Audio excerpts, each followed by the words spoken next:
Creative Solutions business unit has been around now for a couple of years since we did the Mac Media acquisition. At that time, we combined a lot of the tools aspect of what was in the Adobe part of the portfolio with the tools piece, major of the tools pieces in the Mac Media side. So that includes all of the kind of three major areas around video, around web, and around design and photography. So that includes products like InDesign, Illustrator, and Photoshop. It includes Dreamweaver, it includes the Flash authoring tools. In addition, we also put some additional emphasis around video and what we're doing with what we call dynamic media, which spans beyond just video, but also includes things like audio, special effects, animation, and graphics. So we combine all those things into one group. And the last area I'll talk about then is that's really aimed at the pro, the creative pro market. In addition to that, we have products aimed at the consumer space. So we're doing a lot of things around, you've heard some rumors about Photoshop Express and what we're doing in that space, but also a whole set of products like Elements, which is really geared towards what we're doing with the consumer. When the products first started, when Elements kind of broke away from Photoshop proper, when it first started, actually the products were fairly similar, but they've really grown apart in the sense that Elements and the consumer products are really geared specifically towards the consumer. So they come with different interfaces and they have different functionality. Now a lot of the shared technology is there, so a lot of the things around the graphics engines themselves, the text engines, those are shared technologies. But for the video and imaging editing products, those products are really differentiated in the sense that they use different interfaces, they use different metaphors and different navigational metaphors for actually perusing your content. So they're actually very different products. So we think strongly that software will be more distributed and delivered through alternate mechanisms than shipping someone a DVD or a CD. So in fact, we've been investing heavily in that space. We have some products out now. That includes things like Remix or Premiere Express, which is effectively an online version of the video editing tool class for consumers. In addition to that, you will see in the near future there'll be a Photoshop Express, which will actually point to what we're doing for image editing for the consumer, also delivered as a service. The question being, do we believe there'll be cannibalization? For the most part, we don't. Just like a lot of people thought when we came out with Elements, it would cannibalize Photoshop, when in fact there was a different class of user. So someone who's a hobbyist or an enthusiast, someone who takes pictures on the weekends but isn't a professional photographer, who can't afford the higher end application or isn't that sophisticated, bought Elements. Express is really aimed at the mass market user. Someone who's a point and click, takes a couple of images, wants to post them so that grandma can see them online.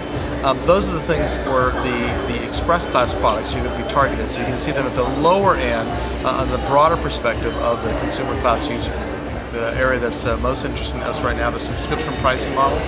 I think advertising supported will be something we look at, but I think initially you're going to see us really focus on subscription pricing models, and there's very different variations of what a subscription pricing model can and should be, and it's different for different classes of users.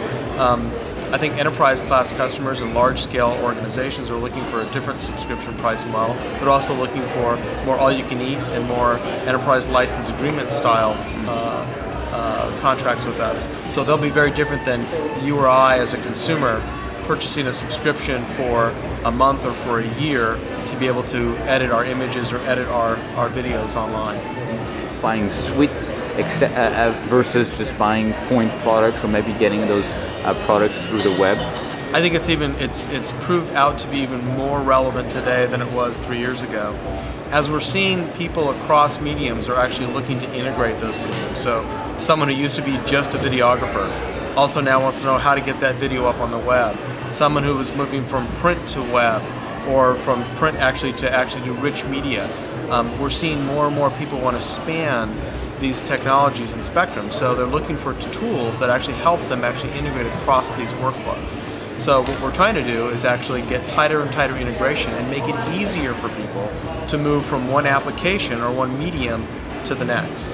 That is true for the pro today, and we're even seeing that more so now that you, for example, when you do something like you create a slideshow. Now you want to bring motion graphics into that slideshow. You don't want to just show pictures dissolving from frame to frame. Now you want to dissolve and show motion. You might want to add video into that. You want to show audio and integrate that as well. So we're starting to see already in the consumer space, and that's just the tip of the iceberg for what some of the technology we're going to see coming down the road. And then when you actually then want to publish that and want to do it directly to the web and not to a DVD, that will be the next stage as well. Specifically to Apple, we have seen them even more focused on the consumer space. So with the success of the iPod and the iPhone, they've really put a large emphasis into that mass market audience, more so than we've seen in the high end. Now, not to say they're not competing with us in that front, and Final Cut Pro is certainly a competitive product in the high-end video space. But certainly in the other spaces, we've had great success with Lightroom versus Aperture. And in fact, because it's multi-platform, we enjoy a pretty large, significant market share difference over them as well. So again, we're having great success across the board.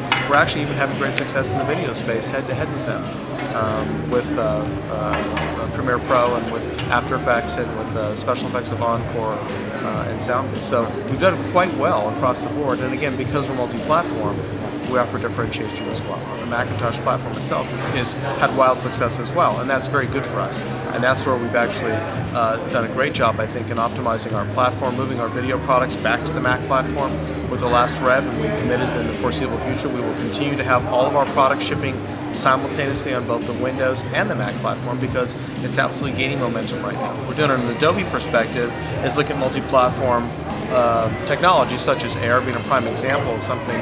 Our server class products also run on the Linux platform. We have yet to see Linux take off on the desktop. Now we keep a close eye on that. We had a project quite some time ago looking at putting a class of product like Photoshop on Linux, but we just haven't seen enough volume in the desktop space specifically as a desktop application or desktop tool to merit that. Although we continue to watch that as companies like Dell and others begin to ship more and more Linux on the desktop, we'll keep a close eye on that.